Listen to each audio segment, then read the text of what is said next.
As I sit here, surrounded by the duties and burdens of an emperor, I find solace and clarity in a simple yet profound truth.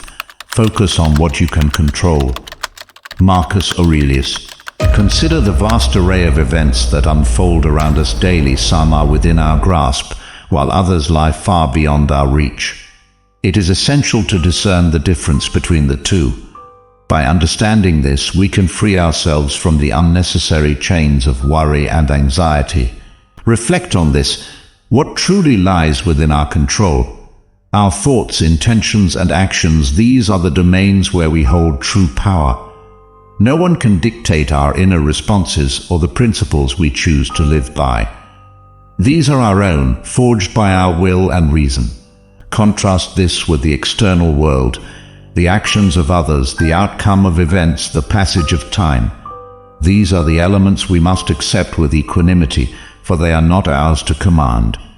Imagine trying to stop the wind or hold back the sea. Such efforts are futile and only lead to frustration and sorrow. First technique: focus on what you can control. When faced with a challenge, pause and ask, what part of this is within my control? If a friend speaks harshly to me, I cannot control their words, but I can control my response. I can choose patience over anger, understanding over resentment. This choice is where my power lies. In the affairs of the state, many outcomes are beyond my direct influence. I cannot control the winds of fate or the hearts of men.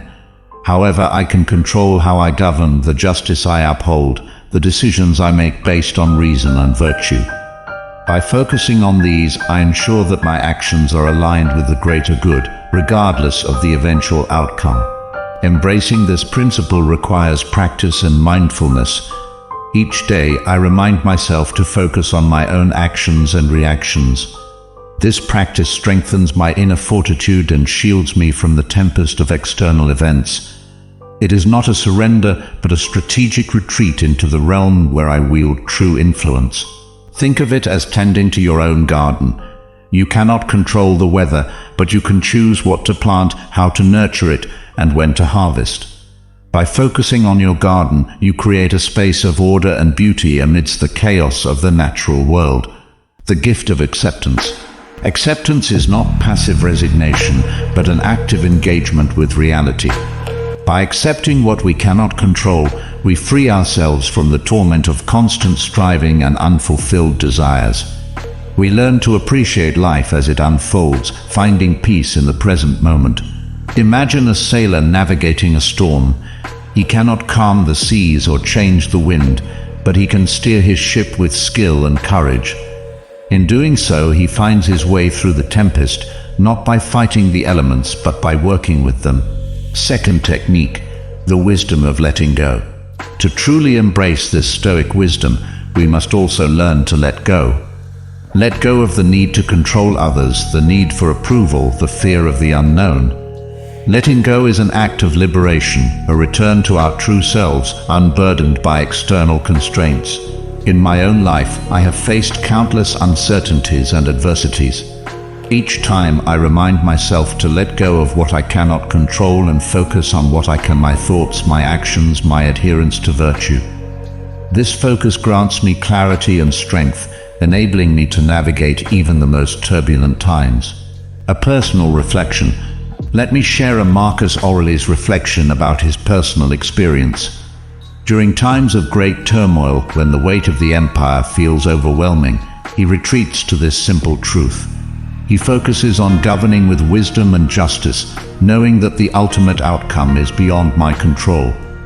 This perspective brings me peace, for he is fulfilling his duty to the best of his ability. Remember, life is fleeting and our time here is limited. By focusing on what we can control, we make the most of our days, living with purpose and integrity. This is the essence of Stoic wisdom, a guiding star in the vast expanse of existence. So, my friend, take these words to heart. Focus on what you can control, let go of the rest, and find the peace and strength that lies within. This is the path to true freedom and tranquility. Third way: accept impermanence. As I sit in my study, surrounded by the vastness of the Roman Empire and the weight of its many responsibilities, I often find myself reflecting on the nature of existence. One of the most profound lessons I have learned through my years of contemplation and leadership is the importance of accepting impermanence. This acceptance is not merely a passive resignation, but a powerful and active engagement with the reality of life's fleeting nature. Life is a constant stream of change. From the seasons that mark the passage of time to the rise and fall of great empires, nothing remains the same. This is a fundamental truth that we must embrace if we are to live wisely and with peace. Understanding and accepting the impermanence of all things allows us to navigate the world with a sense of calm and purpose. Consider the natural world, the blooming of flowers in spring, the growth and harvest of crops, the turning of leaves in autumn, and the dormancy of winter. These cycles remind us that everything has its time and that nothing lasts forever. This cyclical nature is not something to fear, but something to accept and even celebrate. It teaches us that each moment is precious because it is fleeting. In my own life, I have seen the impermanence of power and the transient nature of human achievements. As an emperor, I hold great authority, yet I am constantly reminded that this power is temporary. The buildings we construct, the laws we enact, and the victories we celebrate will all in time be lost to history. Understanding this helps me to keep my ego in check and to focus on what truly matters, living virtuously and making decisions that contribute to the greater good. Accepting impermanence also means embracing change. Change is inevitable, and resisting it only leads to suffering. Instead, we should welcome change as an essential part of life. Whether it is the loss of a loved one, the end of a chapter in our personal journey, or the shifting dynamics within our communities, change is a constant companion. By accepting this, we can approach life with greater flexibility and resilience. To illustrate, imagine a river flowing through a landscape. The water is never the same from one moment to the next. It flows around obstacles, carving new paths over time. If we try to hold on to the water, it slips through our fingers. But if we learn to move with the flow, we can navigate its currents with ease. This is how we should approach change, not as something to be controlled, but as something to be understood and adapted to. Letting go is another crucial aspect of accepting impermanence.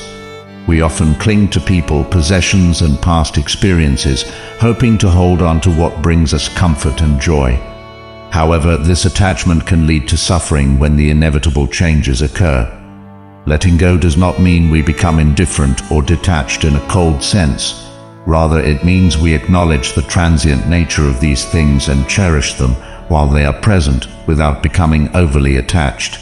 In my reflections, I have found that letting go is akin to opening one's hand to release a bird. The bird may stay for a while, bringing joy and companionship, but eventually it must fly away. If we keep our hand closed, we might imprison the bird, but we also prevent it from living its life fully. By letting go, we allow ourselves and others the freedom to grow and change. Accepting impermanence also brings us closer to the present moment. When we understand that everything is temporary, we learn to appreciate the here and now. This mindfulness enriches our experiences and helps us find joy in simple pleasures. The laughter of a friend, the beauty of a sunset, the tranquility of a quiet evening, these moments become more vivid and meaningful when we recognize their fleeting nature. Moreover, contemplating impermanence can lead us to live more intentionally. Knowing that our time is limited encourages us to focus on what truly matters. It prompts us to act with virtue, to seek wisdom, and to nurture our relationships. We begin to see life not as a series of endless days, but as a precious gift, each moment of which is an opportunity to live well. Reflecting on our own mortality is perhaps the most profound way to embrace impermanence. It may seem daunting, but it is a practice that brings clarity and purpose. When we acknowledge that our lives will one day end, we are motivated to make the most of the time we have. This reflection is not meant to instill fear, but to inspire a deeper appreciation for life and a commitment to living in accordance with our highest values. In my meditations, I often remind myself that I too am a part of this natural cycle. My time as emperor is but a small chapter in the vast story of the universe. By accepting this, I find peace and a sense of humility. It helps me to focus on what I can control: my thoughts, my actions, my character, and to let go of what I cannot. So let us embrace the impermanence of life.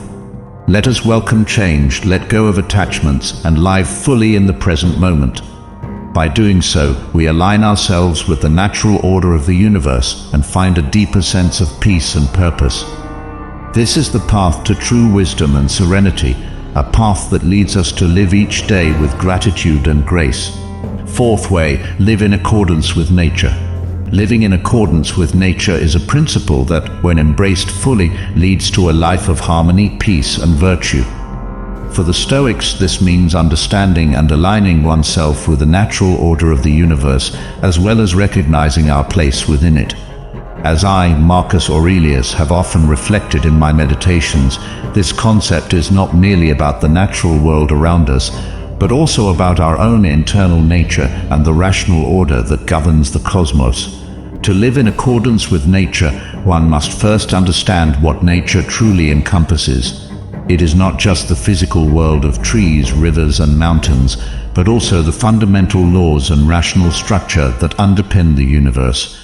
Everything in the cosmos operates according to this natural order, which is rational and purposeful. Humans, as part of this cosmos, are endowed with reason, which allows us to understand and align with this order. Our human nature, according to Stoic thought, is inherently rational and social.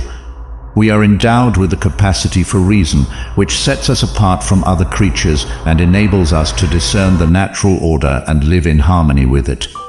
Additionally, we are naturally inclined towards social relationships, which means that living in accordance with nature also involves fulfilling our roles within our communities and acting with consideration for others. One way to live in accordance with nature is by cultivating virtues. Virtues are expressions of our rational nature and include wisdom, courage, justice, and temperance. Wisdom allows us to make sound judgments and understand the world around us. Courage enables us to face challenges and adversities with strength and resolve. Justice guides us to treat others fairly and fulfill our social duties. Temperance helps us to maintain self-control and moderation in all things. By developing these virtues, we align our actions with our true nature and contribute to the greater good. Living in accordance with nature also means accepting the things we cannot control. The natural world follows its own course, and many events are beyond our influence. By accepting this and focusing on what we can control, our own thoughts, actions, and responses, we can achieve tranquility and avoid unnecessary suffering. This acceptance is not a form of passive resignation, but a practical recognition of the limits of our power and the wisdom of working within those limits. Consider the example of a tree. It grows where it is planted, adapting to the conditions around it. It bends with the wind but remains rooted firmly in the ground. Similarly, we should remain grounded in our principles and virtues while adapting to the circumstances of life. This adaptability and resilience are key to living in accordance with nature. In my own life, I have often found solace in contemplating the natural world. The vastness of the sky, the steady rhythm of the seasons, and the intricate interconnectedness of all living things remind me of the greater order of which I am a part. These reflections help me to keep my perspective and to act in accordance with the rational and natural order, rather than being swayed by fleeting emotions or external chaos. Moreover, living in accordance with nature involves recognizing our interconnectedness with others. As social beings, we are part of a larger community, and our actions have an impact on those around us. By acting with kindness, fairness, and empathy, we fulfill our social nature and contribute to the well-being of our community. This sense of duty and interconnectedness is essential to a life lived in harmony with nature. To illustrate, consider the way in which a river flows towards the sea. It does not resist the terrain but follows its path, nourishing the land and creatures along its course. It is purposeful and natural, fulfilling its role within the ecosystem. Likewise, we should follow our path, guided by reason and virtue, fulfilling our roles within the human community and contributing to the greater good. Accepting our mortality is also an integral part of living in accordance with nature. Life is finite, and death is a natural part of the human experience. By acknowledging and accepting this, we can live more fully and meaningfully. Each day becomes an opportunity to live according to our highest values, to contribute to the world around us, and to find joy and fulfillment in the present moment. In conclusion, to live in accordance with nature is to embrace the rational and natural order of the universe, to cultivate virtues, to accept what we cannot control, and to recognize our interconnectedness with others. It is a path of wisdom, resilience, and harmony. By aligning our lives with this principle, we find a deeper sense of peace and purpose, living each day with integrity and grace. This indeed is the essence of a well-lived life. Fifth way, find solace in universal reason. In Stoic philosophy, finding solace in universal reason means trusting that the world operates in a rational way. It's about believing that everything, from the smallest details to the grand movements of the universe, follows a logical order.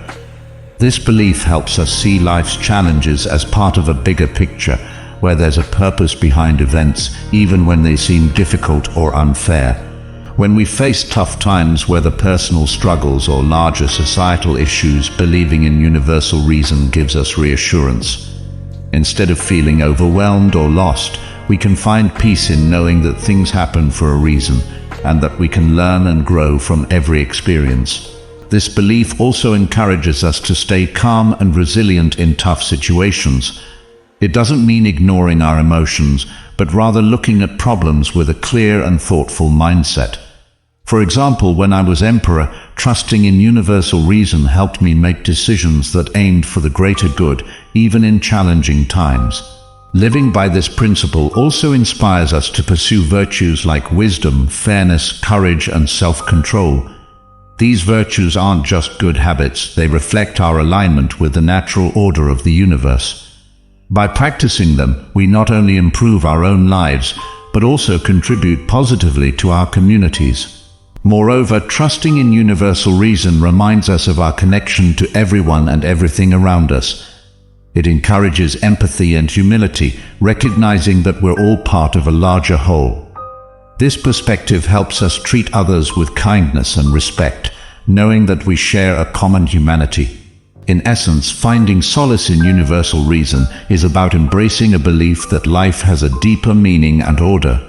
It's about finding peace and strength in this understanding, guiding our actions with wisdom and compassion. As Marcus Aurelius believed, this philosophy offers timeless wisdom that can help us live with integrity and purpose in our own lives today. Sixth way, accept fate. Amor Fati. Certainly, I apologize for the previous format. Let's discuss Amor Fati, the Stoic principle of accepting fate, in a continuous narrative without bullet points. Amor Fati, or the love of fate, is a profound concept within Stoic philosophy that Marcus Aurelius and other Stoic thinkers emphasized as a pathway to inner peace and resilience. At its core, Amor Fati encourages us to not only accept, but to embrace the events that unfold in our lives, regardless of whether they are perceived as positive or negative. For Stoics, fate is not something to be feared or resisted, but rather something to be welcomed as an integral part of our existence. It embodies the belief that every event, circumstance, and experience plays a role in shaping our character and destiny. This perspective shifts our focus from mere endurance of life's challenges to an active acceptance and appreciation of them. Imagine facing a significant setback or loss in life. Rather than viewing it with bitterness or resentment, Amor Fati encourages us to see it as an opportunity for growth and transformation. It teaches us to cultivate resilience and inner strength by finding meaning and purpose in every situation, no matter how difficult or unexpected.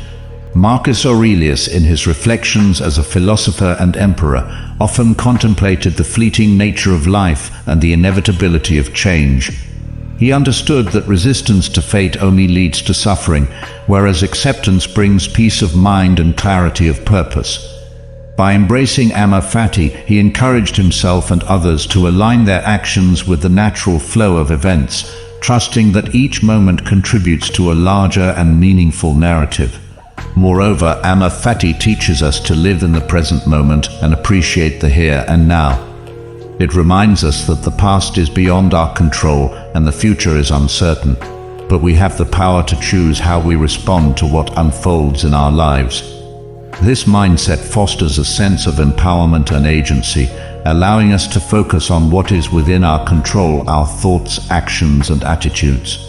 In essence, Amor Fati is not about passive resignation to fate, but an active affirmation of life. It encourages us to embrace our circumstances with courage and gratitude, recognizing that every experience, whether joyful or challenging, contributes to our growth and evolution as individuals. By practicing Amor Fati, we cultivate resilience, find meaning in adversity, and discover a deeper sense of peace and fulfillment in our journey through life.